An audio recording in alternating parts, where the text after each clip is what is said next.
Welcome to Speak English Podcast with your host, Georgiana, the podcast that will help you to speak English fluently with no grammar and no textbooks.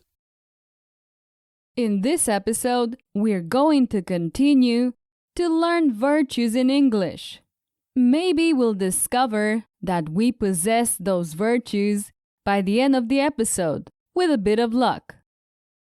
In the second part of the show, you'll practice your English with a Ministory, with questions and answers related to virtues. Remember that at speakenglishpodcast.com, you can find the transcript of this episode. Okay, in the previous episode, I talked about these 4 virtues: loyalty, sensitivity, serenity, and resilience. Today, we will look at 4 more virtues that I will further discuss and give examples. We will all end up very virtuous. Let's start. Number 1. Gratitude. Okay, this is a virtue that is lacking in our society. It involves giving thanks, either in word or with an action. That is, you can reciprocate with gratitude to someone by helping them with something or by showing kindness, etc. From the word gratitude, we get the word grateful. Example: Pam has no gratitude towards her parents. Her parents saved all their lives so she could go to college. But she dropped out of college to travel the world with a backpack. And while Pam surely has a great time, she has been very ungrateful towards her parents. Let's look at the next one. Number 2. Perseverance. Well, this word, I think it's easy to remember.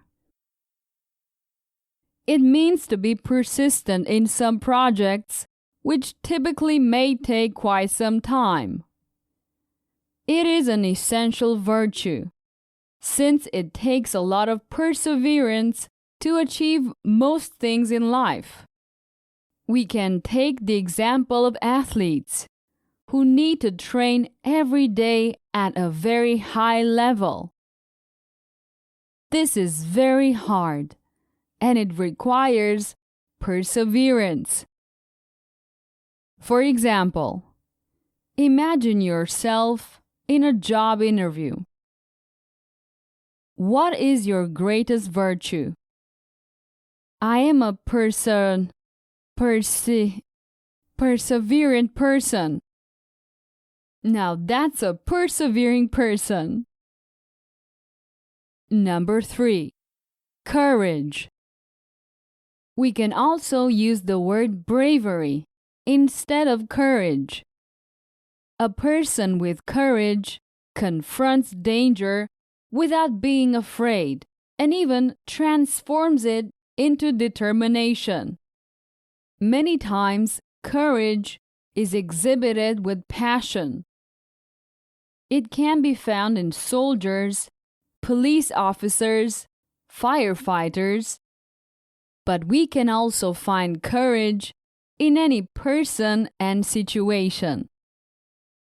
An example: Tom had the courage to ask for a raise. And did he get it? No. Now he is looking for a job. Number 4. Prudence. Although courage and prudence seem like opposites, they are not. A prudent person is not a fearful or frightened person. They simply do not act impulsively. They avoid unnecessary risks. They act with caution. It is quite similar to wisdom. The difference, I think, is subtle. A prudent person tends to have good judgment. That is, to make good decisions. A prudent person simply tries to avoid potentially dangerous situations by not acting impulsively. For example, a ship was sailing at sea when a fire broke out. The captain asks everyone to leave the ship immediately. A passenger is about to jump into the sea, but his very prudent wife tells him, "Tony, wait 1 hour. We just ate, and we haven't even digested yet." Well, this example has a certain humor. Sometimes an excess of prudence is not very wise. What do you think? Do you have all the virtues, only some of them?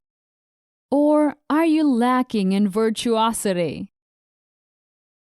Okay, today we have talked about these 4 virtues: gratitude, perseverance, courage, and prudence. By the way, if you want to know how to speak English using the right techniques, visit my website, speakenglishpodcast.com, and subscribe to my mailing list. I will send you my 5-day video course so you can learn how to speak English fluently. And it's completely free. Okay, now it's time for you to practice your speech with a mini-story. What's a mini-story? A mini-story is very simple. I give you information using phrases, and then I ask you questions. After each question, there will be some seconds of silence. It's your turn to answer the question. Just try to give an easy and a short answer, not a complex one. After your answer, I'll give you the correct answer. And just like that, I'll tell you a story with questions and answers. Are you ready? Jim and his wife Pam agreed to dine at a fine restaurant. Do they agree to go out to dine or stay home?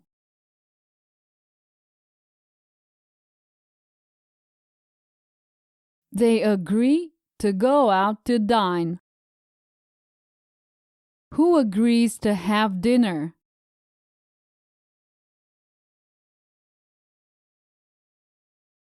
Jim and his wife Pam. They agree to have dinner. Where do they agree to have dinner?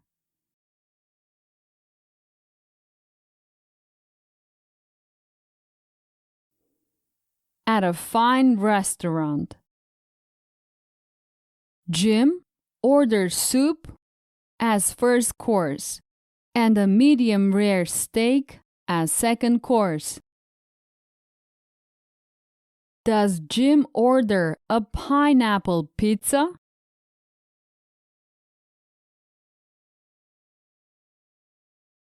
No, Jim doesn't order a pineapple pizza. Besides, they say pineapple on pizza is a terrible idea. What does he order as first course?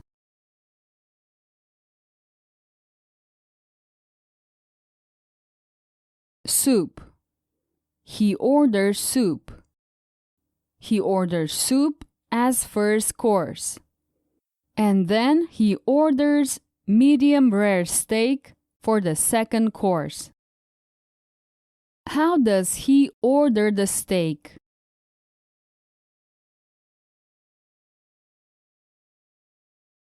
Medium rare.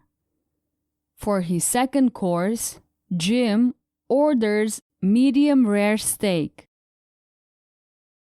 When the waiter brings the soup, Jim sees a fly in it. What does the waiter bring?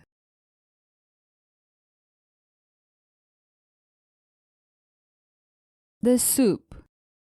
The waiter brings soup. Does Jim see something in the soup?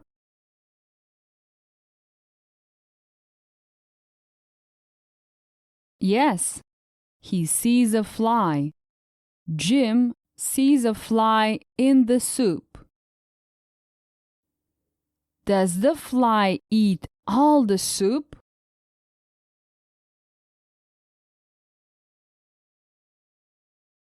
No, the fly doesn't eat all the soup.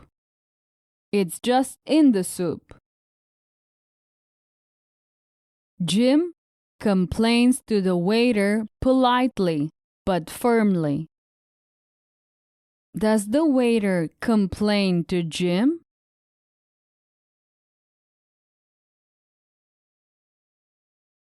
No. The waiter doesn't complain to Jim. Jim complains to the waiter. Does Jim complain to the waiter or about the waiter?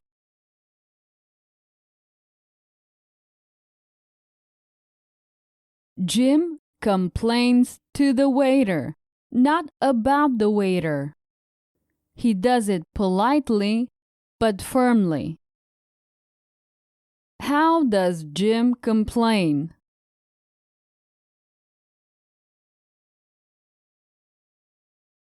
Politely but firmly. That's how Jim complains. The waiter changes Jim's soup and apologizes. What does the waiter change?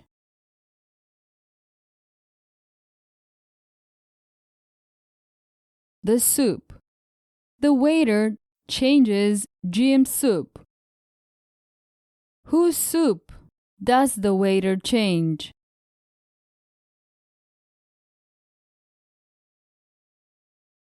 Jim's soup. The waiter changes Jim's soup. Does the waiter apologize or ask for forgiveness?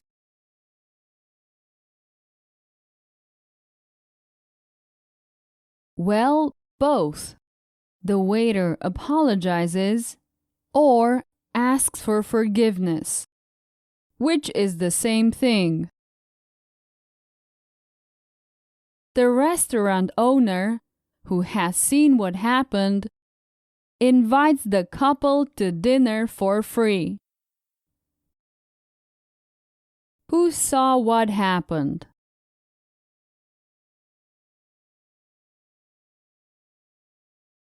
The owner. The owner saw what happened. Who's invited?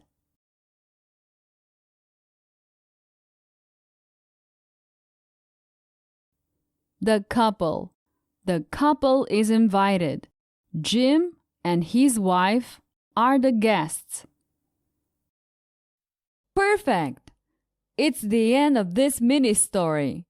As you can see, through questions and answers, you can practice and improve your speech, just like in a real conversation. It is one of the techniques that I use in my premium courses. I recommend you to take a look at speakenglishpodcast.com/courses. Okay, we have reached the end of this episode. Remember to listen to it several times. It will help you with your English. See you soon. Bye-bye. Did you enjoy today's episode? Get the transcript now at speakenglishpodcast.com.